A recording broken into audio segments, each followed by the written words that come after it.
Priority number one for the Ohio State Buckeyes on Saturday afternoon is stopping running back Kaleb Johnson.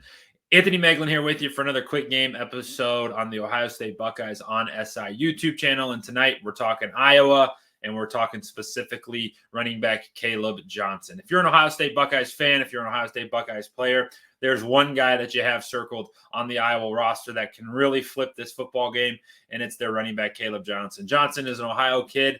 He's from Hamilton, Ohio, southern Ohio, near the Cincinnati area. And earlier in the week, he was quoted saying something along the lines of, even if I would have got an offer from Ohio State, I wouldn't have gone there because the goal is to beat the Buckeyes. And that'll certainly be his goal on Saturday. And for Ohio State, he's the only guy on that Iowa offense that's going to put any fear into your eyes. Their pass game is pedestrian at best. Cade McNamara, while he does have the tools, has been yet to put it all together in his time at Iowa, and this year's more of the same. But their running game is lethal. On the season, Johnson is certainly their number one threat.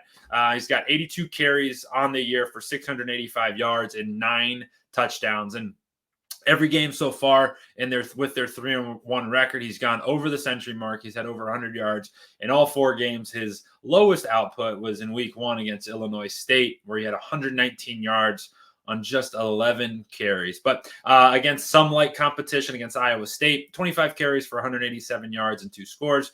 And then against Minnesota 2 weeks ago, before their bye week, 21 carries for 206 yards and 3 touchdowns. Now, he's a guy that isn't going to, in my opinion, in this game, blow the doors off and rush for 300 yards and win the game solely on his shoulders. But what he can do, and if he's running it effectively, is he can shrink the football game. And for Ohio State, that would be the one thing that I would be scared of, because he does have the ability to break one and find a big touchdown somewhere.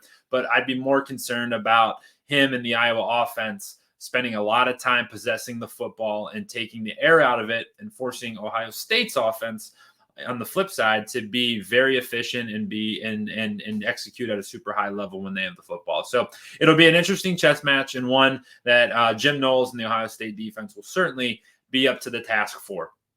For more content just like this, for all your news, highlights, and analysis, be sure to like and subscribe to our channel here, Ohio State Buckeyes on SI. We love bringing you content just like this, so the more support you can give us, the better for that. But if you'd rather check out our written work, head over to our site, si.com/college/Ohio State, for all things Buckeyes. And tonight we talked Iowa, talked to Kaleb Johnson, but the rest of the week we'll continue to set the table for a huge matchup in Columbus when Ohio State hosts the Iowa Hawkeyes on Saturday afternoon at 3:30 Eastern at the Horseshoe.